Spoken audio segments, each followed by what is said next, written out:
Assalamualaikum warahmatullahi wabarakatuh. Apa kabar teman-teman? Sehat? Alhamdulillah jika sehat. Itu doa gue. Semoga teman-teman diberi kesehatan, dipanjangkan umurnya, dan dimudahkan segala urusan sama Allah Subhanahu wa Ta'ala. Amin, amin ya rabbal alamin. Baik lagi sama gue Iwan di channel YouTube gue sendiri yang akan menceritakan tentang apa saja hal yang berbau mistis. Semoga dengan cerita dari gue akan menambah keimanan kita kepada Allah Subhanahu wa Ta'ala. Namun ini nyata ya, ceritanya dialami langsung oleh si penulis pastinya. Sorry teman-teman, beberapa kali email gue baca dan gue bisa belum upload karena gue banyak sekali rutinitas yang harus gue kerjakan. Sorry banget. Gue pasti kok bacain, tenang aja. Insya Allah akan gue upload di YouTube gue pastinya. Ini cerita dari temen gue ya. Kali ini temen gue dengan baik hatinya bercerita ke gue. Namanya Satria ya. Satria ini teman kecil gue yang jarak rumah gue sama dia itu kurang lebih sekitar 300 meteran lah ya. Satria ini memang dari kecil punya kelebihan. Gue gak paham deh kelebihan atau kekurangan. Yang pasti ini anak bisa ngerasain bahkan melihat langsung makhluk-makhluk halus yang jika sama orang awam mah gak bakal kelihatan. Ini kelebihan atau kekurangan ya, gak tahu deh, wallahu a'lam. Satria nyeritain pengalaman dia ke gue pas kemarin gue silaturahmi ke rumah dia karena memang sengaja gue diundang untuk ke acara khitanan anaknya. Otomatis sebagai sobat dari kecil gue pasti datang dong, dan kebetulan gue juga bisa cuti dari kerjaan gue. Gue tanya kabarnya dan ya selayaknya ketemu teman lama lah, seperti halnya acara orang hajatan, dan kebetulan juga nih Satria mengadakan hiburan dangdutan ya untuk acaranya ini. Ramai pedagang dan yang datang cuma hanya sekedar mencari hiburan gitu ya, orang-orang sekitar lah. Singkat cerita, malamnya semakin malam semakin sepi dan hiburan dangdut pun sudah selesai sekitar jam 1 dini hari ya. Gue yang memang udah selesai mau pulang saat hiburannya pun sudah selesai, sudah sepi kan ya. Gue mau pulang nih karena udah mulai sepi juga lah, mau ngapain juga di situ. Ditahan lah oleh si Satria ini. Mau kemana lo? Ntar lu mau pulangnya pagi dah, kata dia. Ya karena gue nggak enak karena memang udah lama juga sih gue nggak ketemu sama dia. Akhirnya gue memutuskan untuk nemenin dia sampai pagi, alias begadang gitu ya ceritanya. Di sela-sela obrolan sekitar jam 2-an lah kalau gak salah, gue iseng-iseng nanya. Ya gue biasa panggil dia dengan sebutan Iya ya gitu ya. Diambil dari nama belakangnya, nama dia kan Satria. Gue biasa panggilnya Iya daripada gue panggil Sat, kan gak enak. Lo punya cerita mistis gak? Dalam hati gue, nih anak indigo pasti banyak cerita mistis ya yang dia punya. Kenapa emang lu nanyain begituan? Kata Satria. Ya gue lagi bikin konten YouTube cerita misteri nih, kayak lu punya, jawab gue. Ada sih, sebentar gue ceritain ya. Gue mau ambil kopi dulu biar tenang dan damai, katanya. Setelah dia ke dalam ambil kopi, gue fokus dan sengaja merekam percakapan kita karena memang niat gue mau gue masukin YouTube sih cerita dari dia itu. Ini deh teman-teman ya ceritanya dari teman gue Satria, dan gue tulis langsung. Ini cerita nyata dari dia, cerita yang dia alami sendiri ya. Gini ceritanya teman-teman. Dulu setelah lulus SMA, gue sama keluarga pindah ke daerah. Tepatnya gue gak perlu kasih tahu lah ya. Ya soalnya juga gue takut karena ini ceritanya mengandung gak enak sih gitu ya kalau gue sebutin daerahnya. Gue ikut keluarga gue karena memang bapak gua ada kerjaan di daerah sana dan kami sekeluarga memutuskan untuk pindah bareng ke. Sengaja bapak pilih tempat yang tidak ramai, tempat tinggalnya maksudnya, pinggiran kota dan mempunyai pemandangan yang sangat indah. Gue masih ingat banget posisi gunung di mana, posisi sungai di mana, bahkan sejauh mata memandang terhampar luas pesawahan yang hijau. Rumah dinas yang ditinggali kami sekeluarga memang bukan rumah yang bagus, namun rumah tua seperti rumah zaman Belanda lah gitu ya. Alhamdulillah sangat nyaman dengan pemandangan yang aduhai pokoknya. Jarak rumah kami ke tetangga itu lumayan lah, sekitar 200 meteran per rumah apa 100 meter gitu ya, gue lupa sih. Jadi cuma dihalangi 1 atau 2 sawah baru rumah. Begitu seterusnya, dan rata-rata tangga kami di sekitar rumahnya bagus-bagus ya rumahnya. Kalau di Jakarta mah perumahan Menteng kali ya. Tapi itu juga kalau Menteng mah lewat sih kalau perumahan kayak gitu. Serius rumahnya ini gede-gede banget sampai gue mikir mungkin rumah singgahnya para pejabat kali ya, karena didukung dengan pemandangan yang elok gitu. Rumahnya juga terlihat bagus-bagus banget. Sebulan gue tinggal di sini, rasanya gue banyak menemukan hal aneh di sekitar sini. Aneh loh di sini. Orang-orang di sini jika siang mereka sepi dan gak ada orang sama sekali. Tetapi kalau malam sangat ramai. Gue gak ngerti deh tuh apa yang mereka lakuin, soalnya mereka sering sekali ramai-ramai ke arah laut. Kan kebetulan rumah dinas bapak gue itu di pinggir laut ya. Ya gak terlalu deket lah, cuma agak jauh, cuman ya memang ada di pinggir lautan gitu. Maksud gue di pinggir pesisir lah gitu ya, cuma agak jauh lah pokoknya gitu dah. Katanya sih, kata mereka tuh syukuran atau apa gitu ya, acara adat gitu deh kayaknya. Anehnya mereka ini sangat intens, bahkan bisa seminggu sekali gue lihat. Gue pernah nanya sama bapak-bapak, ditanya sama bapak gue ya, Pak, mereka ngapain sih? Perasaan sering banget di sini ngadain acara-acara begituan, tanya gue. Bapak gue sih cuma jawab, sudah kamu jangan ikut campur urusan orang, mungkin ini sudah adat di sini. Bapak juga pernah tanya sama tangga, tapi kata mereka di sini sudah biasa gitu. Mengadakan acara-acara seperti ini sudah keharusan setiap minggunya, apalagi kalau malam satu suro itu pasti lebih banyak yang datang, gitulah kata mereka.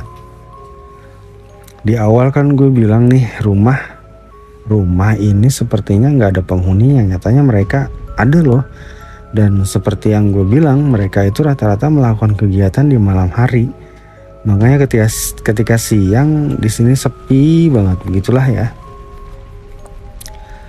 Suatu malam gue penasaran sama yang dilakuin sama orang-orang ini. Akhirnya gue memberanikan diri membaur dengan mereka dan nanya hanya sekedar ingin tahu saja apa yang dilakuin mereka setiap malam itu gitu. Ternyata mereka semua orang-orang ini mendatangi pohon yang besar sekali. Gue nggak tahu deh itu pohon apaan. Berada persis di pinggir, hampir, kalau di laut kan biasanya ada ini ya, ada sebelum laut itu kayak apa ya, jadi kayak sungai-sungai gitulah. Nah itu di pinggir sungai itu, dan gue kaget ternyata mereka orang-orang ini seperti memberi sembahan atau apa namanya ya, kayak ngasih makanan gitu, dan dikomandoi oleh satu orang yang mungkin ketuanya kali ya, tetua mungkin ya. Jadi kayak ngasih mungkin persembahan atau apa mungkin gitu ya. Mereka sekali bersujud ke pohon besar itu dan sambil berucap sembah nuhun kangge wangatua di dieu. Kalau gue terjemahin sih kurang lebih artinya ya berterima kasih untuk para leluhur di sini mungkin gitu ya.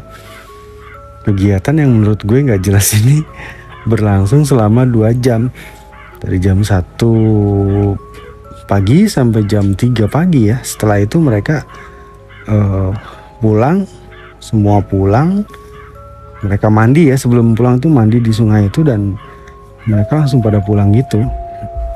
Jujur dari tadi sih gue takut sendiri karena nggak ada satupun manusia berbicara di sini, semuanya diem kecuali tetuanya. Itu yang lebih sering mengucapkan mantra dalam bahasa Sunda. Setelah pulang, gue melihat ada salah satu anak perempuan yang tiba-tiba ngelirik gue dan senyum. Tadinya gue mau tanya-tanya ke dia apa yang dia lakuin bersama orang-orang ini. Tapi gue takut karena di sebelahnya ada orang tuanya sih, kayaknya gue gak berani. Besoknya seperti biasa gue jogging pagi di luar yang sepi seperti tanpa penghuni ini. Nah saat itu gue lewat rumah warna biru yang lumayan megah ya. Memang rata-rata di sini rumahnya megah-megah sih. Gue ngeliat di dalamnya ada anak perempuan yang semalam gue temuin dan lumayan lah cakep sih, manis. Gue say hey dong, sok cool gitu. Dia cuma tersenyum dan ngangguk. Gue coba nyata, ini kok sepi, pada kemana ya orang-orang? Cewek ini nggak jawab dan kasih kode telunjuk di mulutnya, artinya diam gitu ya, kayak gitu.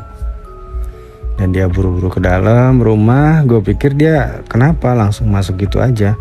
Dia tutup pintu dan tiba-tiba keluar lagi mengajak gue, narik tangan gue keluar dari komplek perumahan ini. Mau kemana? Gue bilang gitu kan. Dia masih bisu sambil tarik tangan gue sedikit, jalan cepat sih sambil tangan gue dipegangin gitu. Tiba di jalan raya yang lumayan ramai. Gue dan nih cewek berhenti dan kita masuk ke sebuah kedai kopi. Duduk, dia bilang. Bisa ngomong juga nih cewek dalam hati gue. Lo orang masih? Gue bingung tahu. Iya, kenalin gue Satria, kata gue mulai pembicaraan. Iya, sorry, aku Hesti. Maaf tadi soalnya kalau sampai ketahuan ortuku pasti aku dimarahin, jawab dia sambil tersenyum. Duh, manis banget nih cewek, kata gue dalam hati lagi. Iya, kenapa aku ajak kamu keluar dari lingkungan perumahan kita maksudnya. Karena memang di sana ada yang tidak boleh dilakukan, yaitu berinteraksi dengan tetangga satu sama lain. Aneh, gue bilang.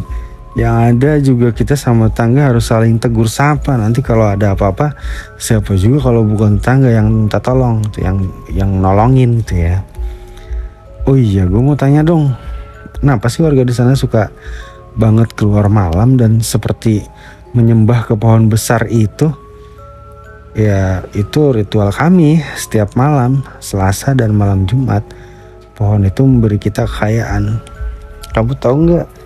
Setelah kita menyembah pohon itu, besoknya kita dapat uang dari dalam kamar persembahan. Setiap rumah di sana punya satu kamar persembahan. Rumah aku juga ada dan aku pernah lihat bapak dan ibu ambil uang di kamar itu.